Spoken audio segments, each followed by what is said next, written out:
पीते हैं।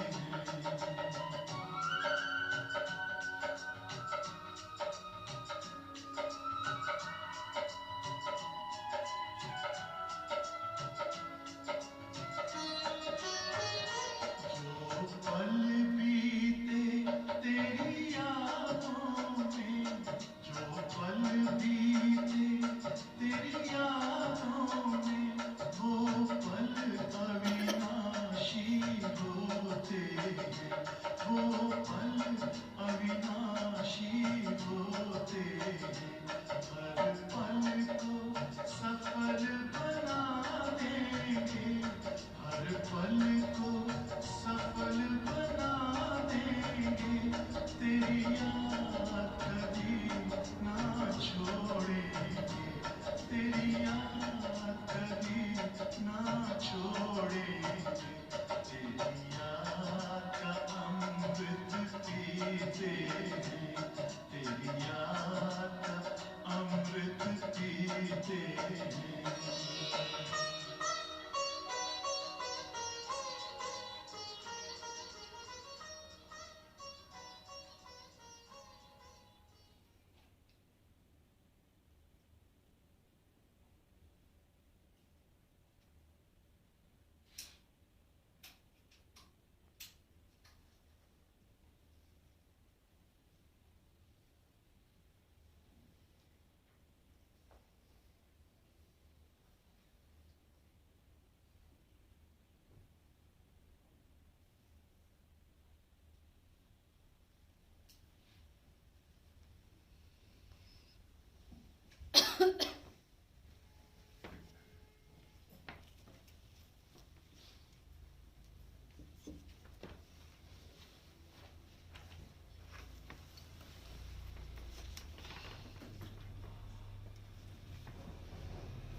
ओम शांति।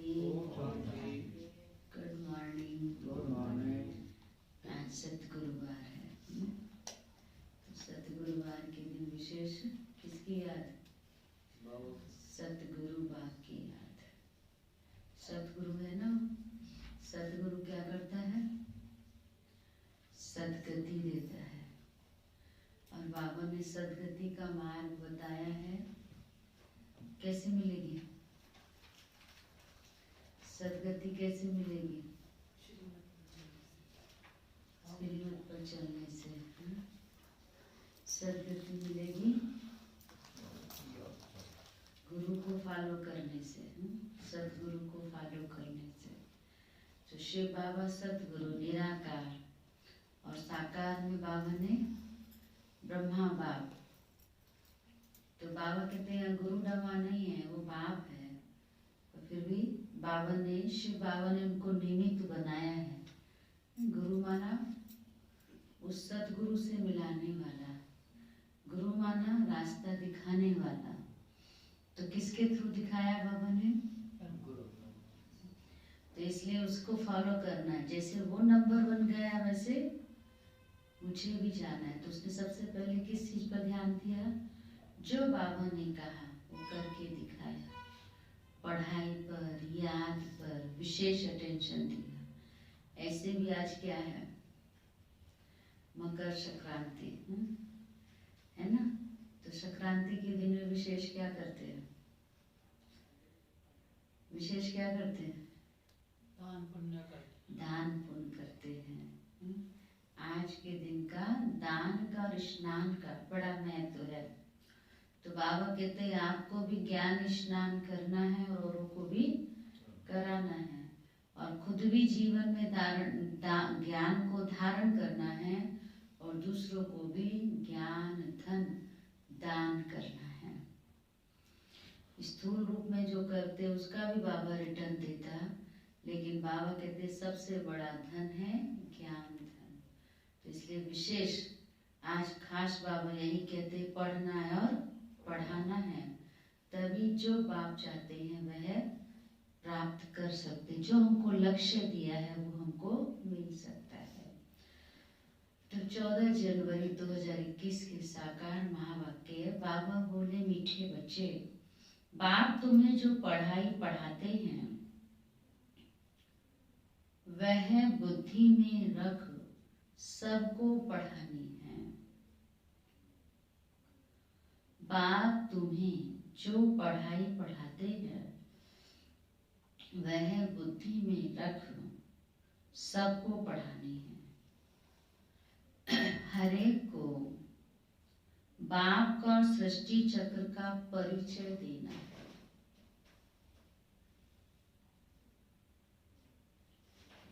प्रश्न है, आत्मा सतयुग में भी पाठ बजाती और कलयुग में भी, लेकिन अंतर क्या है? आत्मा सतयुग में भी पाठ बजाती और कलयुग में भी, पर अंतर क्या है? तो उत्तर दिया बाबा ने, सतयुग में जब पाठ बजाती है तो उसमें कोई पाप कर्म नहीं होता है। हर कर्म वहां अकर्म हो जाता है। सतयुग में हम आत्मा जो पाठ बजाती वहां हमारा कर्म अकर्म हो जाता है, इसलिए कोई भी पाप नहीं होता। दूसरा, वहां रावण भी नहीं है। रावण राज्य में पाप है ना, तो वहां रावण भी नहीं। फिर कलयुग में जब पाठ बजाती है तो हर कर्म विकर्म व पाप बन जाता है, क्योंकि यहाँ विकार है। और अभी हम कहाँ पर हैं? अभी तुम संगम पर हो। तो बाबा कहते तुम संगम पर हो तो तुम्हें इस समय सारा ज्ञान है, सतयुग का भी तो कलयुग का भी और चारों युगों का, क्योंकि अभी संगम पर शिव बाबा ने हमको ये ज्ञान दिया। ओम शांति। हम ये तो बच्चे जानते हैं कि हम बाबा के सामने बैठे हैं। बाबा भी जानते हैं बच्चे हमारे सामने बैठे हैं। यह भी तुम बच्चे जानते हो कि बाप हमको शिक्षा देते हैं जो फिर हमें औरों को देनी है। पहले पहले तो बाप का परिचय देना है, क्योंकि सब बाप और बाप की शिक्षा को भूले हुए हैं। अभी जो बाप पढ़ाते हैं यह पढ़ाई फिर 5000 वर्ष के बाद मिलेगी। यह ज्ञान और कोई को है नहीं। मुख्य हुआ बाप का परिचय। फिर यह भी समझाना है कि हम सब भाई भाई हैं। सारी दुनिया की जो भी सब आत्माएं हैं सब आपस में भाई भाई हैं। सब अपना मिला हुआ पाठ इस शरीर द्वारा बजाती हैं। अब तो बाप आए हैं नई दुनिया में ले जाने के लिए, जिसको स्वर्ग कहा जाता है। परंतु हम सब भाई भाई हैं। ये किसने बताया? इस समय हम सब भाई क्या हो गए हैं? भाई माना आत्मा। आत्मा क्या हो गई है? चलो मैं वहां जाके बैठू। क्या हो गई है आत्मा? कुर्सी बैठ जाओ। बाबा कहते अभी आत्मा क्या हो गई है? पतित हो गई है। एक भी पावन नहीं है। सब पतितों को पावन बनाने वाला है ही एक बाप। यह है ही पतित विकारी भ्रष्टाचारी रावण की दुनिया। रावण का अर्थ ही है 5 विकार स्त्री में और 5 विकार पुरुष में। बाबा बहुत सिंपल रीति समझाते हैं, तुम भी ऐसे समझा सकते हो। तो पहले पहले यह समझाओ कि हम आत्माओं का वह पाप है। हम सब ब्रदर्स हैं। पूछो ये ठीक है? लिखो हम सब भाई भाई हैं। हमारा बाप भी एक है। हम सब सोल्स का वह सुप्रीम सोल, उनको फादर कहा जाता है। ये पक्का पक्का बुद्धि में बिठाओ तो बाबा कहते सर्वव्यापी आदि की बात निकल जाए। अल्प पहले पढ़ना है। बोलो ये अच्छी रीति बैठकर लिखो। आगे सर्वव्यापी कहता था, अब समझता हूं कि सर्वव्यापी नहीं है। पहले सर्वव्यापी कहता था, अब समझता हूं सर्वव्यापी नहीं है। किसको कहना है ये? किसको कहना है मुन्नी बहन? किसको कहना है? किसको कहना है? कौन बताएगा? बच्चों को। हाँ, जिन्होंने बाप का परिचय लिया है, हम बच्चों को, जिनको ये निश्चय हो गया है कि पहले हम उसको सर्वव्यापी कहते थे लेकिन अभी वह सर्वव्यापी नहीं है, ये हमने जान लिया है। बाबा कहते से लिख के दो। हम सब भाई भाई हैं, सब आत्माएं कहती हैं गॉड फादर परम पिता। पहले तो ये निश्चय बिठाना है कि हम आत्मा है, परमात्मा नहीं। अधिकतर सब कहते हैं ना आत्मा सो परमात्मा, तो बाबा कहते पहले तो ये निश्चय बिठाओ ना हमारे में परमात्मा व्यापक है, सब में आत्मा व्यापक है। आत्मा शरीर के आधार से पाठ हो जाती है, ये पक्का कराओ। अच्छा, फिर वह बाप सृष्टि के आदि मध्यम का ज्ञान भी सुनाते हैं, तो और कोई भी जानते नहीं हैं कि सृष्टि चक्र की एज कितनी है। बाप ही टीचर के रूप में बैठ समझाते हैं। लाखों वर्ष की तो बात ही नहीं है, ये चक्र अनादि एक्यूरेट बना बनाया है, इसको जानना पड़े। सत्य त्रेता पास्ट हुए, नोट करो, बाबा कह रहे हैं सत्य त्रेता पास्ट हुए, नोट करो। उसको कहा जाता है स्वर्ग, और त्रेता को कहा जाता है, सत्य को कहा जाता है स्वर्ग, और त्रेता को सेमी स्वर्ग। सत्य को कहा जाता स्वर्ग और त्रेता को कहते सेमी स्वर्ग। जहाँ देवी देवताओं का राज्य चलता है वह है 16 कला और यह है 14 कला।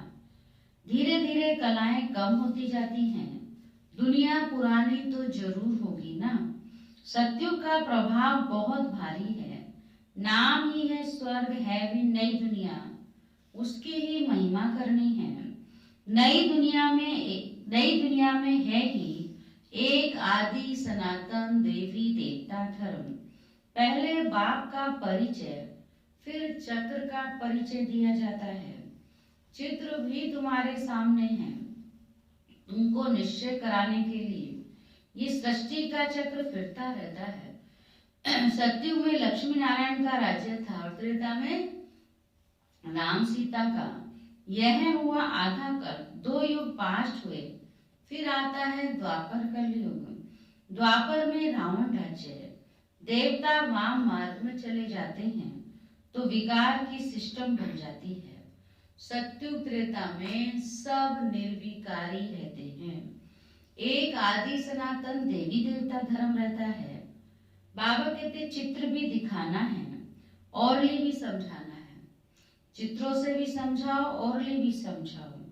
बाप हमको टीचर बन ऐसे पढ़ाते हैं। बाप अपना परिचय खुद ही आकर देते हैं। खुद कहते हैं मैं आता हूँ सब पतितों को पावन बनाने, तो मुझे शरीर जरूर चाहिए, नहीं तो मैं बात कैसे करूं। मैं चैतन्य हूँ, सत्य हूँ और अमर हूँ। आत्मा सतो रजो तमो में आती है। आत्मा ही पावन और पतित बनती है, इसलिए कहा जाता है पतित आत्मा पावन आत्मा। आत्मा में ही सब संस्कार हैं। पास्ट के कर्म व विकर्म का संस्कार आत्मा ले जाती है। सत्युग में विकर्म होता ही नहीं।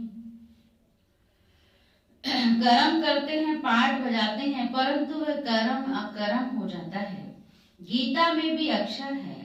अभी तुम प्रैक्टिकल में समझ रहे हो, जानते हो बाबा आया हुआ है पुरानी दुनिया को बदल कर कैसी दुनिया लाएगा, नई दुनिया बनाने।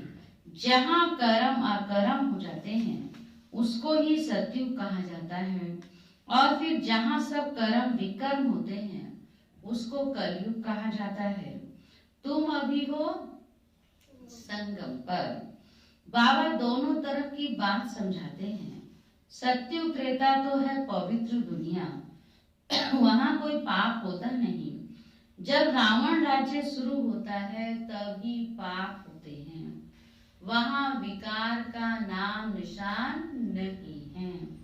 चित्र तो सामने है, राम राज्य और रावण राज्य। बाप समझाते हैं यह है पढ़ाई, बाप के सिवाय और कोई यह पढ़ाई पढ़ा नहीं सकता। कई बार बाबा कहते ढूंढ लाओ दुनिया में, जाओ कोई और पढ़ाता है तो जाओ पढ़ने जाओ। कहता कभी बाबा बड़े नशे से, है ना। देखा किसी ने खोज की है, बाबा जो पढ़ाता है वो कोई और पढ़ा ही नहीं सकता। बाप के सिवाय और कोई नहीं जानता। यह पढ़ाई तो तुम्हारी बुद्धि में रहनी चाहिए। बाप भी याद आता है, चक्र भी बुद्धि में आ जाता है, सेकंड में सब आ जाता है, वर्णन करने में देरी लगती है। इनके 3 फाउंटेन हैं। झाड़ ऐसा होता है, बीज और झाड़ सेकंड में याद आ जाएंगे। ये बीज फलाने का है, ऐसे इनसे फल निकलता है। यह बेहद का मनुष्य सृष्टि रूपी झाड़ भी ऐसे है। कोई भी जड़ बीज होता तो उसकी पूरी जानकारी होती ना, इसमें ऐसे झाड़ आएगा, ऐसे इसके पत्ते होंगे, ये इसमें फूल आएगा। तो बाबा कहते वो है जड़ बीज की जैसे नॉलेज होती, ये भी है चैतन्य झाड़। इसका बीज कौन है? इसका राज भी तुम समझाते हो। बच्चों को सारा समझाया है। आधा कल्प डिनाइस्टी कैसे चलती है, फिर रावण राज्य होता है। तो जो सत्युग त्रेतावासी हैं वही द्वापरवासी बनते हैं। झाड़ वृद्धि को पाता रहता है। आधा कल्प के बाद रावण राज्य होता है, विकारी बन जाते हैं। बाप से जो वर्षा मिला वह आधा कल्प चला, नॉलेज सुनाकर वर्षा दिया, वह प्रारब्ध भोगी अर्थात सत्युग त्रेता में सुख पाया, उसको सुख धाम सत्युग कहा जाता है। वहां दुख होता ही नहीं। कितना सिंपल समझाते हैं। एक को समझाते हो या बहुतों को समझाते हो तो ऐसे अटेंशन देना है। समझता है, हाँ हाँ करता है, बोलो नोट करते जाओ। कोई शंका हो तो पूछना। जो बात कोई नहीं जानता वह हम समझाते हैं। तुम कुछ भी जानते नहीं हो, फिर पूछेंगे क्या? बाबा तो इस बेहद झाड़ का राज समझाते हैं। यह नॉलेज अभी तुम बच्चे समझते हो, बाप ने समझाया है। तुम 84 के चक्र में कैसे आते हो, ये अच्छी रीति नोट करो, फिर इस पर विचार करना है। जैसे टीचर नियमन देते हैं, फिर घर में जाकर रिवाइज कर आते हैं ना, तुम भी ये नॉलेज देते हो, फिर देखो क्या होता है। पूछते रहो, एक एक बात अच्छी रीति समझाओ। बाप टीचर का कर्तव्य समझाकर फिर गुरु का समझाओ। उन्हों को बुलाया ही है कि आकर हम पतितों को पावन बनाओ। तो आत्मा पावन बनती है तो फिर शरीर भी पावन मिलता है। जैसा सोना वैसा जेवर बनता है। 24 कैरेट का सोना उठाएंगे, खाद नहीं डालेंगे तो जेवर कैसा बनेगा? 24 कैरेट का सोना उठाएंगे मतलब लेंगे, उसमें खाद नहीं डालेंगे तो जेवर कैसा बनेगा? प्योर 24 कैरेट बनेगा। तो बाबा कहते हैं ऐसे सत्युग में हम कैसे होते हैं? आत्मा में कोई खाद नहीं होती तो शरीर भी कैसा होता है? प्योर होता है ना। इसलिए वहां कोई रोग नहीं होता है। रोगों का भी कारण क्या है? आत्मा पतित हो गई है ना, मिलावट आ गई है।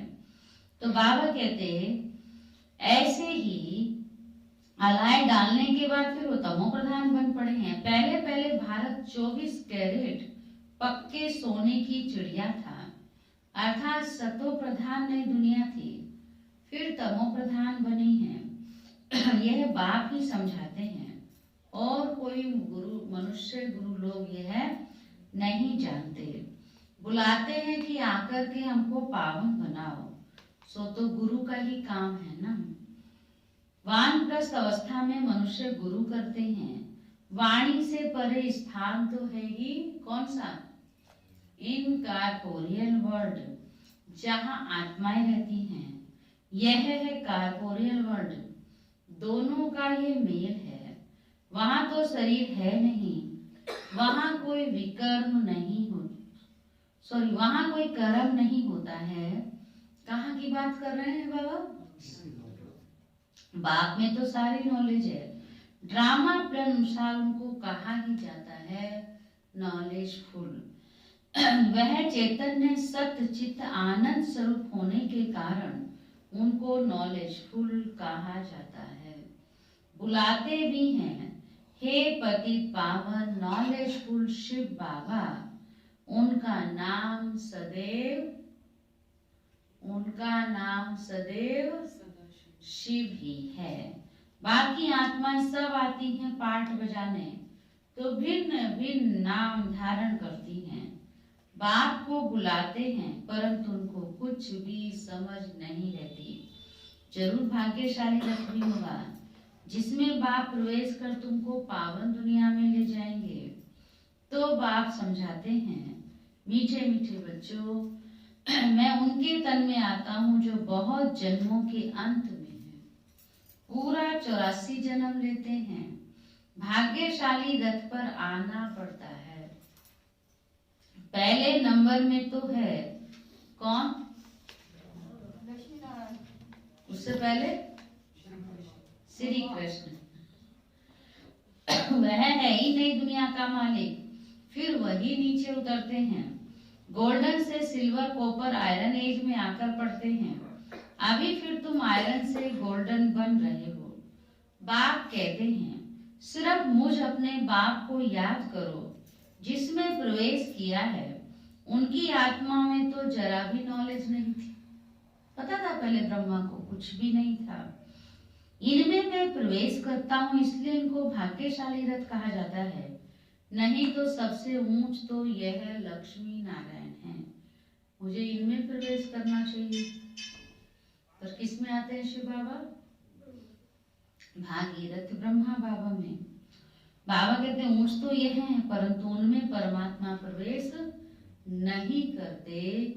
इसलिए उन लक्ष्मी नारायण को क्या नहीं कहेंगे? भगवान भगवती नहीं कहते। भगवान भगवती तो कहते नहीं हैं। कहेंगे, क्योंकि वो असल में तो बाबा ही है सब कुछ। बाबा तो कहता है भगवान भगवती है। वो तो कहते हैं, लेकिन वैसे असल में बाबा नहीं, ये भी कहा असल में वो नहीं है, लेकिन कहते सभी है। क्या नहीं कहेंगे लक्ष्मी नारायण को? शिव बाबा ब्रह्मा के तन में आते हैं तो ब्रह्मा बाबा को क्या कहते हैं? भाग्यशाली रथ। लक्ष्मी नारायण ऊंच हैं, पर उनके तन में शिव बाबा नहीं आते हैं, तो इसलिए उनको क्या नहीं कहेंगे? भाग्यशाली रथ नहीं। तो भाग्य सबसे ज्यादा सत्युग से ज्यादा कहाँ पर है? ब्रह्मा भाग्यशाली। तो हम कौन है? हम भी मास्टर ब्रह्मा है ना, हम भी तो ब्रह्मा कुमार ही है ना। तो इसलिए बाबा कहते, इसलिए लक्ष्मी नारायण को भाग्यशाली रथ नहीं कहा जाता। रथ में आकर पतितों को पावन बनाना है तो जरूर कलयुगी तमो प्रधान होगा ना। खुद कहते हैं मैं बहुत जन्मों के अंत में आता हूँ। गीता में भी अक्षर एक्यूरेट है। गीता को ही सर्वशास्त्र में शिरोमणि कहा जाता है। इस संगम युग पर ही बाप आकर ब्राह्मण कुल और देवता कुल स्थापन करते हैं। बहुत जन्मों के अंत में अर्थात संगम युग पर ही बाप आते हैं। बाप कहते हैं मैं बीज रूप हूँ। कृष्ण तो है सतयुग का रहवासी। उनको दूसरी जगह तो कोई देख ना सके। पुनर्जन्म में तो नाम रूप देश काल सब बदल जाएगा, है ना। श्री कृष्ण का फीचर्स ही बदल जाते हैं। पहले छोटा बच्चा सुंदर होता है। छोटे बच्चे क्यूट होते हैं ना, सबको प्यारे लगते हैं। पहले छोटा बच्चा सुंदर होता है, फिर बड़ा होता जाता है तो क्या होता है? सब चुप हो गए। अंतर आता है ना, समझदार हो जाता है। अच्छा, और एक और तो बाबा कहता कि पहले छोटा बच्चा सुंदर होता है, फिर बड़ा होता है, वह फिर शरीर छोड़ दूसरा छोटा लेता है। यह बना बनाया खेल ड्रामा के अंदर फिक्स है। दूसरा शरीर लिया तो उनको कृष्ण नहीं कहेंगे। श्री कृष्ण पहला जन्म जो उसका श्री कृष्ण का है, उसी में वह श्री कृष्ण होता है। दूसरा जन्म वो जब लेते हैं तब उनको श्री कृष्ण नहीं कहेंगे। ऐसे ही हम सभी का हर जन्म में नाम रूप देश काल सब परिवर्तन होता है। उस दूसरे शरीर पर नाम आदि फिर दूसरा पड़ेगा। समय, फीचर्स, तिथि, तारीख आदि सब बदल जाता है, सब बदलता है ना। ऐसे नहीं इस जन्म में जो जिस तिथि और तारीख को उसने जन्म लिया है, नेक्स्ट जन्म में भी वही होगा, ऐसा नहीं है। वर्ल्ड की हिस्ट्री ज्योग्राफी हूबहू रिपीट कहा जाता है। तो ये ड्रामा रिपीट होता रहता है। सतो रजो तमो में आना ही है। सृष्टि का नाम, युग का नाम सब बदलते रहते हैं। अभी यह है संगम युग। मैं आता ही हूँ संगम पर। मैं तुमको सारी दुनिया की हिस्ट्री ज्योग्राफी सत्य बताता हूँ। कौन कह रहा है? बाबा कहते हैं मैं तुमको सारी दुनिया की हिस्ट्री ज्योग्राफी सत्य बताता हूँ। आदि से लेकर अंत तक और कोई भी जानता ही नहीं है। सत्युग की आयु कितनी थी यह पता ना होने के कारण लाखों वर्ष कह देते हैं।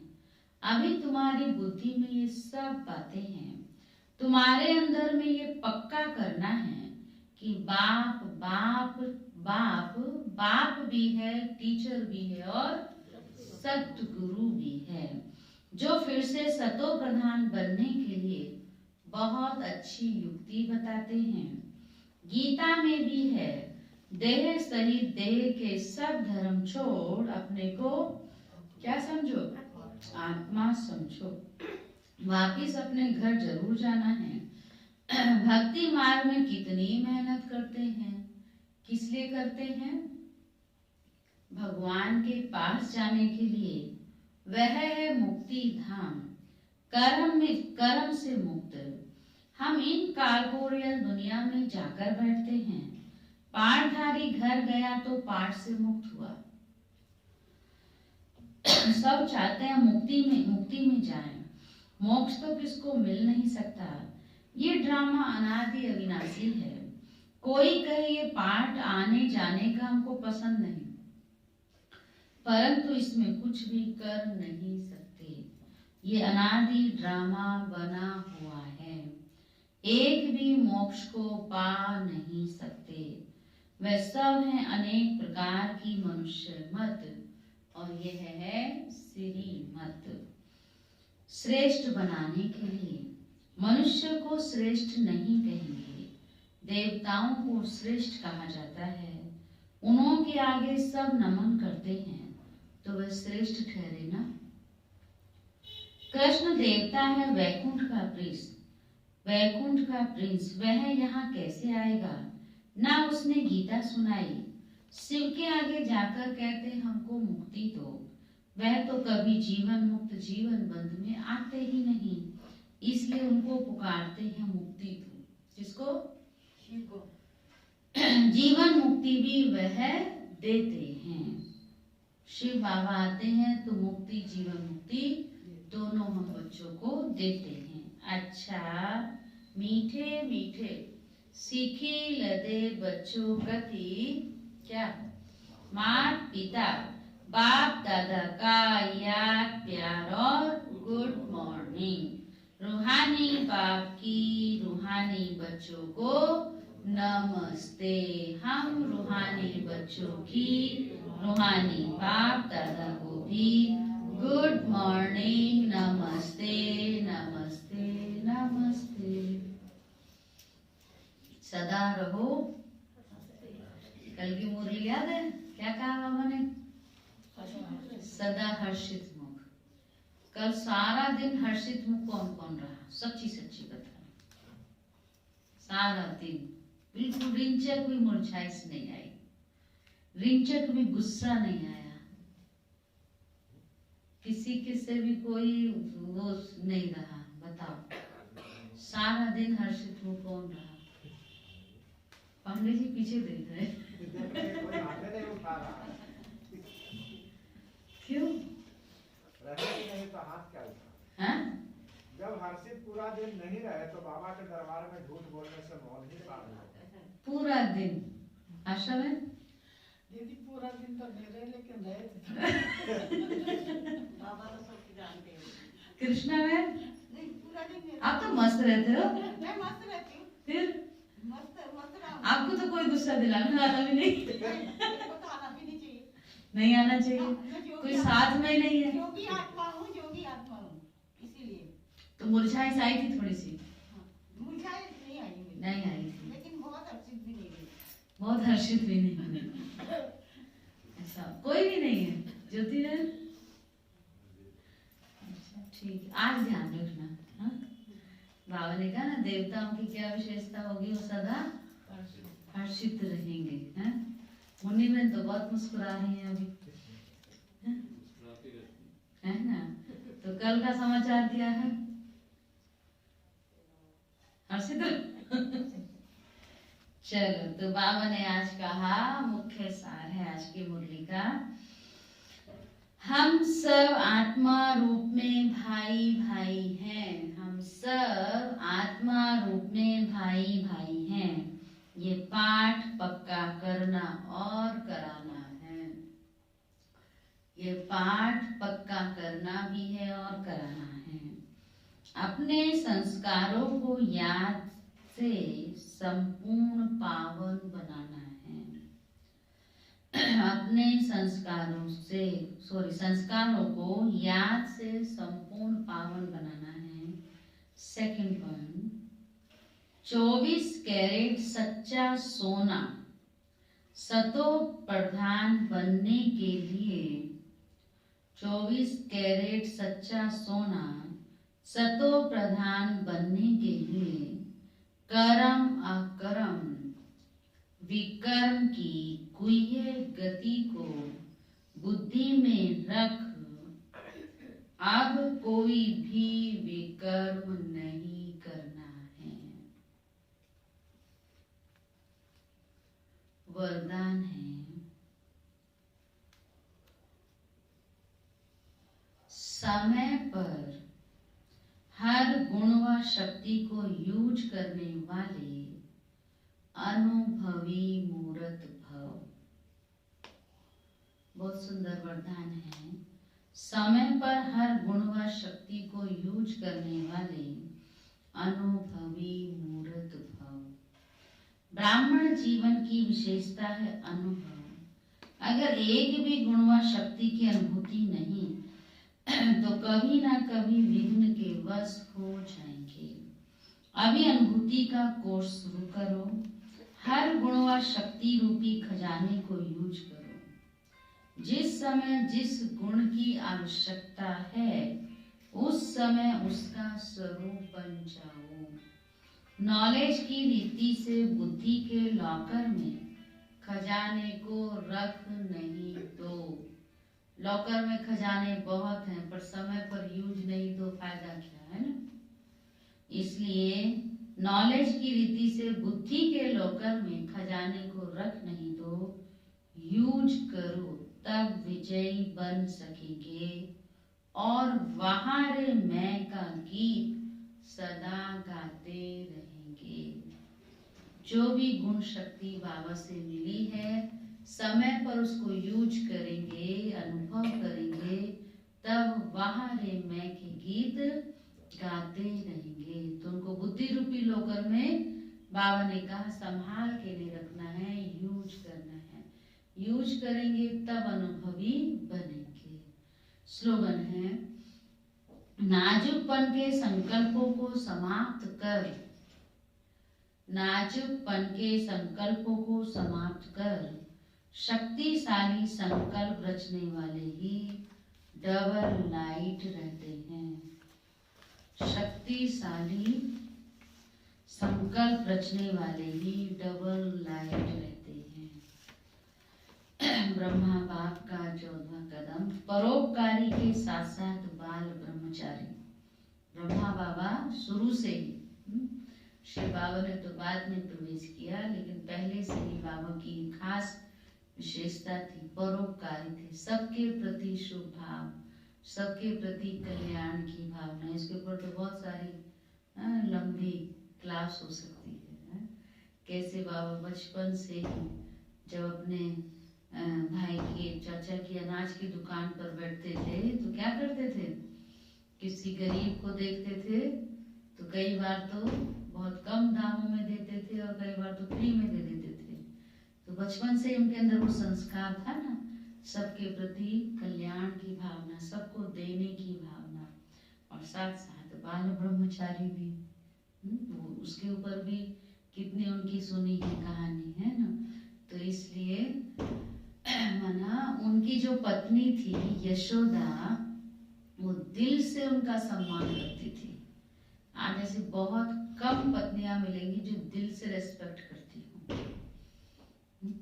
तो दिल से सम्मान क्यों करती थी? क्योंकि बाबा उनका सम्मान करते थे, बाबा उनकी रेस्पेक्ट रखते थे। नारी को पहले से ही वो, सुनिए ना कहानी उनकी, कैसे एक मूर्तिकार, चित्रकार एक चित्र लेकर के आया बाबा के सामने, जिसमें विष्णु जी से सैया पर लेटे हैं और लक्ष्मी जी पैर दबा रही है। तो बाबा को वो अच्छा नहीं लगा। तो क्यों नहीं अच्छा लगा? क्योंकि उन्होंने कहा ये नारी भी तो समान है ना, पूजनीय है। तो वो पैर दबाती हुई शोभ नहीं रही है। उसी से पता चल सकता है कि जब वो चित्र जो वो उसमें उन्होंने नारी को पैर दबाते हुए उनका एक अपमान महसूस किया, तो कितना सम्मान करते थे। जो सम्मान करता है वो कभी भी गलत दृष्टि और गलत नजर से किसी को भी देख नहीं सकता। बहुत बड़ा रहस्य है इसमें। तो इसलिए बाबा की विशेषता परोपकारी और साथ साथ बाल ब्रह्मचारी है ना। बाल ब्रह्मचारी से ये भी कि जब से बाबा के बने तब से अपने जीवन में जो बाबा ने पवित्रता की बात कही, झटके से सेकंड में धारण किया। तो जैसे ब्रह्मा बाप सदा परोपकारी बनकर रहे, साथ साथ इस मर्जीवा जीवन में सदा आदि से अंत तक बाल ब्रह्मचारी बनकर रहे। ब्रह्मचारी जीवन अर्थात ब्रह्मा समान पवित्र जीवन, जिसको ब्रह्मचारी कहो या ब्रह्मचारी कहो, इसमें आदि से अंत तक अखंड बनो। किसी भी प्रकार की पवित्रता अर्थात स्वच्छता खंडित ना हो, तब पूजनीय बनेंगे। इसे ही फॉलो फादर कहते हैं। तो जैसे ब्रह्मा बाप रहे वैसे बहुत बाबा की विशेषता है, इन पर बहुत हम वर्णन कर सकते हैं। तो इनको हमें सबको अपने जीवन में लाना है। ठीक है, चलो ओके, ओम शांति। अभी बाबा को याद में बैठेंगे, फिर सभी बैठेंगे, है ना।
बनाना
सुहाना